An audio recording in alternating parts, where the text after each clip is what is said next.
السلام عليكم ورحمة الله وبركاته. ودني تكبراتشو زينا ቤተሰቦች እንደምናችሁ ሰላም ናችሁ? አልহামዱሊላህ ከኔ ሁሉ ሰላም እንዲሁም ከሰማጋዊ ሰላም ብያለሁ።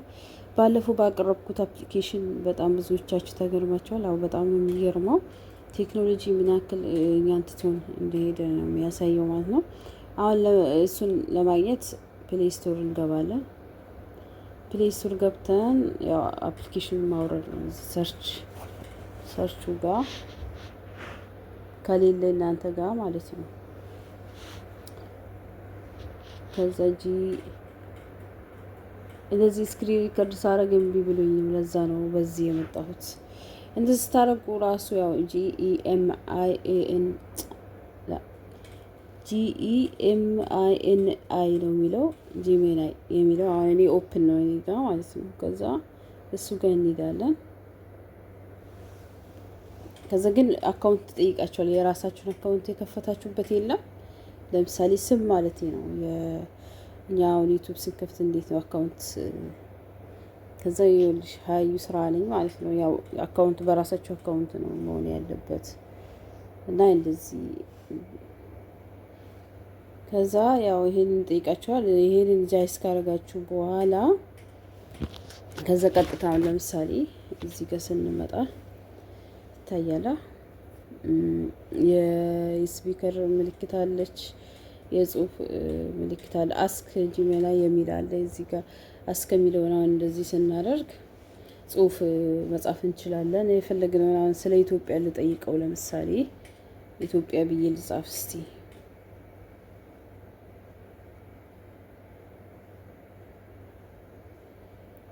አሁን ለምሳሌ አሁን ሴንድ ልበለው አሁን አስክ ብዬ የለ ሴንድ ልበለውና ሴንድ አደረኩት።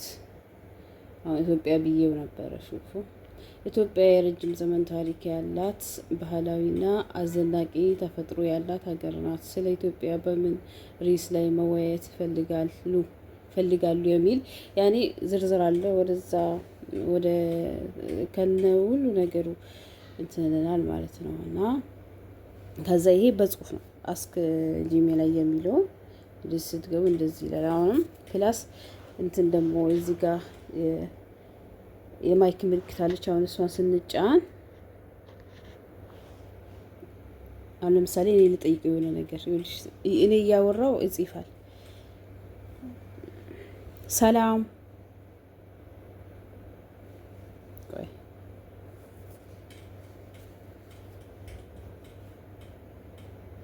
ሰላም ሰላም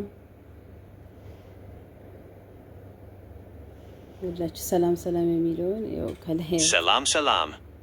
It's great to connect with you. How are things going? Whether you want to chat about life, dive deeper into Ethiopian history and culture, or brainstorm some creative ideas, I'm here for it. What's on your mind today? ስለ ኢትዮጵያ እንትን ካልቸር ባህላዊ ምናምን ነገር ማወቅ ትፈልጊያለሽ ምናምን ብሎ ጠይቂ። ለምሳሌ አሁን እቺ የማይክዋ ምልክት ተጭነን ነው ባባችሁ አይደለ? በጽሁፍ እንደ አሁን ለምሳሌ እኔ ማወራውን አሰላሙ አለይኩም ብል ማለት ነው። ለምሳሌ አሁን ማይኩን ልጫነውና አሰላሙ አለይኩም ይላችሁ ጻፈው ማለት ነው። ይላችሁ አሁን ወስዶ Walaikum assalam. It is a pleasure to greet you. I hope your day is going well and you're feeling inspired. Whether you want to talk about Ethiopian culture, share some creative ideas, or just need a hand with a project you're working on, I'm all ears. How can I help you today?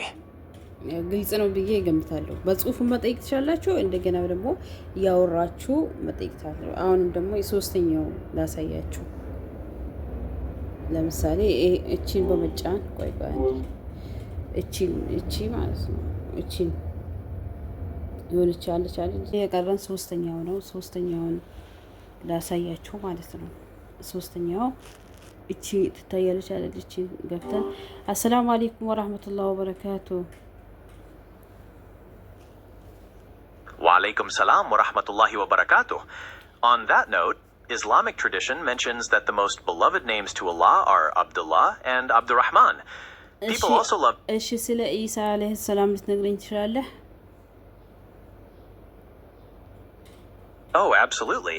In Islam... በአማርኛ መልስልኝ፣ ይቅርታ በአማርኛ በፍጹም ችግር የለም። በኢስላም ኢሳ ታላቅ ነቢይ እንደሆኑ ይታወቃል። ያለ አባት ተአምራዊ በሆነ መንገድ መወለዳቸው፣ ብዙ ተአምራትን ማድረጋቸው፣ ለምሳሌ ዕውራንን ማዳናቸውና ሙታንን ማስነሳታቸው ይታወቃል። ነገር ግን የአላህ ልጅ እንደሆኑ አይታመንም። ሌላ ምን ማወቅ ትፈልጋለህ? እኮ ይሄንን የሚያስነሱት ግን በማን ተአምር ነው? ማን እገዛ አድርጎላቸው ነው? በኢስላም ኢሳ ተአምራትን ያደረጉት በአላህ ፈቃድ ነው። እሳቸው የአላህ መልእክተኛ እንጂ አምላክ አይደሉም።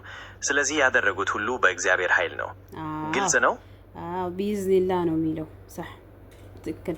እሺ ኢሳ አሁን በህይወት አለ ወይስ የለም?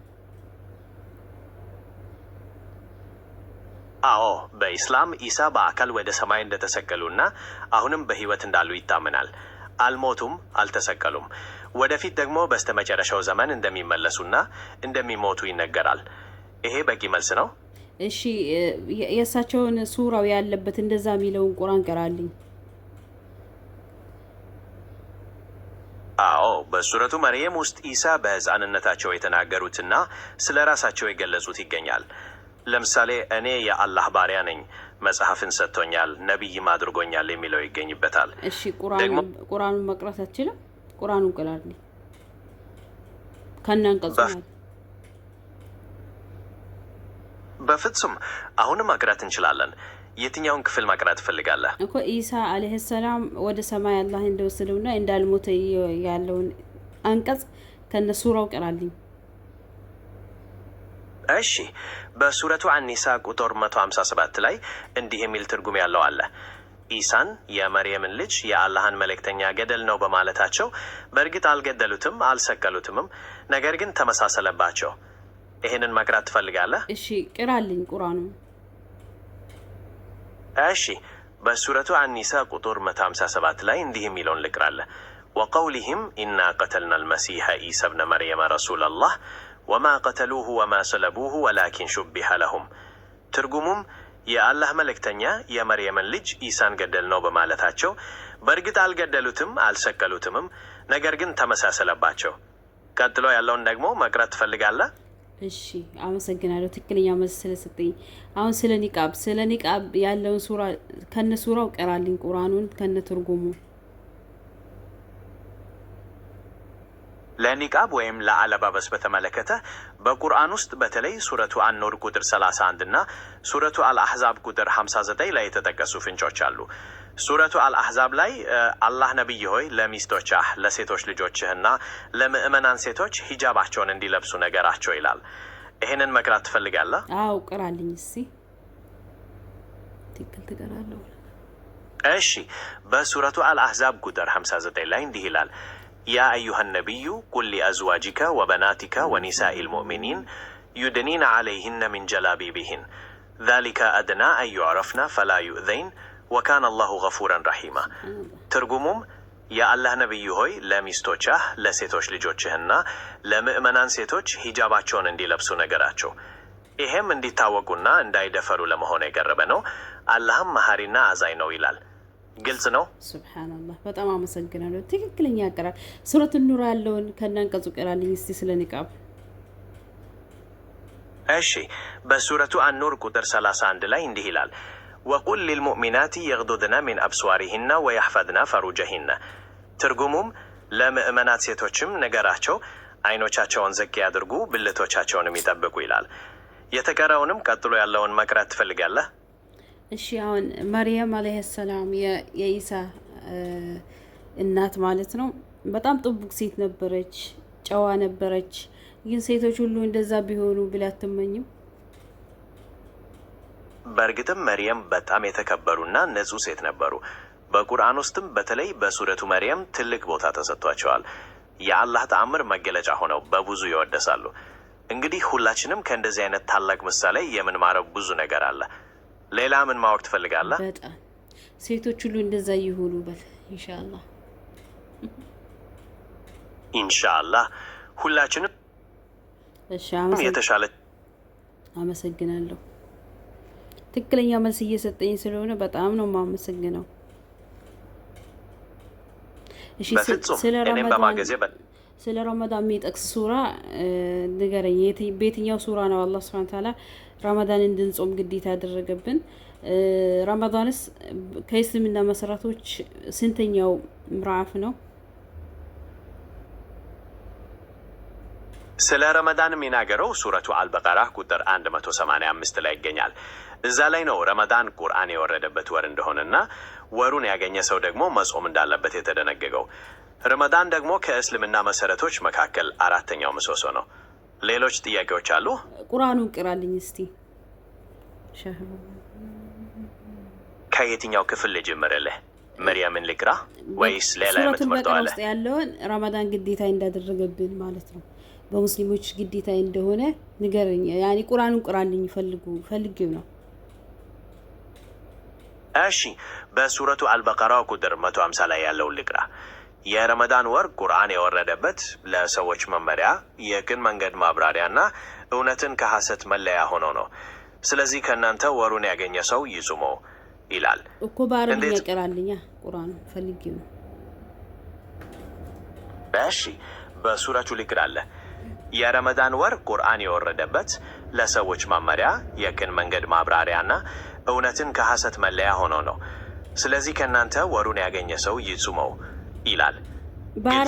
በአረብኛ ቁርአኑን አንቀጹን ቅራልኝ። እሺ፣ በአረብኛው ሊቅራል። ሸህሩ ረመዳን አለዚ ኡንዚለ ፊህ ልቁርአኑ ሁደን ሊናሲ ወበይናትን ሚን አልሁዳ ወልፉርቃን።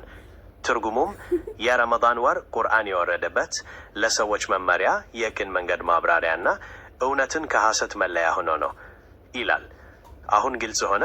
አዎ፣ በጣም ነው የማመሰግነው። ትክክለኛ መልስ እየሰጠኝ ስለሆነ በጣም ነው የማመሰግነው። ክበርልኝ። እሺ ረመዳን በስንት ያኔ የእስልምና መሰረታዊ ነገሮች 5 ናቸው። ከነሱ ውስጥ ስንተኛው ነው ረመዳን?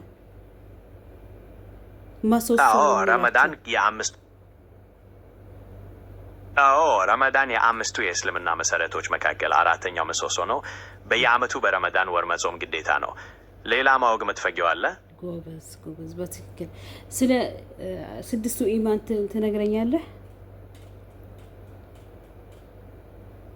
አዎ፣ 6ቱ የኢማን መሰረቶች የሚባሉት በአላህ ማመን፣ በመላእክቶቹ ማመን፣ በመጻሕፍቶቹ ማመን፣ በመላእክተኞቹ ማመን፣ በመጨረሻው ቀን ማመን እንዲሁም በመጥፎም በጥሩም ውሳኔ ቀደር ማመን ናቸው። እነዚህን በተመለከተ በዝርዝር ማወቅ ትፈልጋለህ? ችግር የለውም፣ ይሄ በቂ ነው፣ አውቀዋለሁ። ግን ለሌሎች ያኔ ይሄ እንዲጠቀሙ ፈልጌ ነው ማለት ጠይቀው ያልገባቸውን ያላወቁትን ነገር ጠይቀው እንዲረዱ በመፈለግ ነው ይሄን ጠየቅኩ። በጣም ነው የማመሰግነው። ክበርልኝ። በጣም ሁሌም እጠይቅሃለሁኝ የምፈልገውን ነገር። እሺ፣ በጣም ደስ ይላል። የሌሎችን እውቀት ለማሳደግ የምታደርገው ጥረት የሚያስመሰግን ነው። በማንኛውም ጊዜ ዝግጁ ነኝ። ማንኛውንም ጥያቄ መጠየቅ ትችላለህ። እኔም ደስተኛ ሆኜ አስረዳለሁ። ክበርልኝ። አመሰግናለሁ። እሺ፣ ቴንክ ዩ። በፍጹም እኔም አመሰግናለሁ። መልካም ሰንበት ይሆነልህ። እሺ፣ ይኸው ቅዳሜ ምን እንደሆነ ያውቃል። አንድ ጓደኛዬ ሀብታም መቼ ነው መሆኑ እያለች ነው። ኤክስ የምታደርጉት እዚህ ጋር ነው። እሺ፣ ኤክስ አድርጋችሁ ትወጣላችሁ። በዚህ ኤክስ ተደርጎ خلاص ወጣችሁ። እሺ፣ እና አሁን ደግሞ የጻፈልኝ ይወል ኤክስ ታደርጋላችሁ ምናምን አላልኩም። ያወራሁትን እንዳለ ይውላችሁ ትወጣላችሁ አሁን አላልኩም። ይኸውና ጽፉታል። አልሙሂም አሁን ወጥተናል ከሱ ማለት ነው። በዚህ መልኩ ነው ይሄው የፈለጋችሁትን እስልምና ጥያቄ በቁርአን ብትሉ ተፍሲሩ ነው የሚነግራችሁ። በዚህ አፕሊኬሽን በጣም ተጠቀሙ። የምሬ ነው። ወሰላሙ አለይኩም።